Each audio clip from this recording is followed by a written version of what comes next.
Hey guys, welcome back to the channel. In this tech tutorial video, we're going to show you how you can customize the toolbar in the Avast web browser. So let us dive into this. So here in the Avast web browser, click into these three dots in the top right, then navigate to more tools here and choose the option Customize Browser.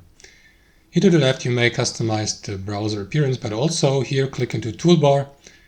And then guys, decide which features you would like to have here in the toolbar, including the home button there, the split view feature there, and so on and so forth.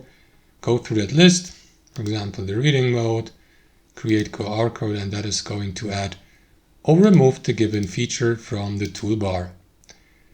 That's how it works, guys. You may also change the position by clicking into customize toolbar here, and then, for example,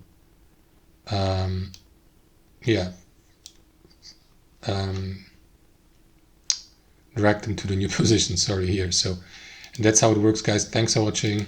Hope you enjoyed it, got some value from it, and we catch you later.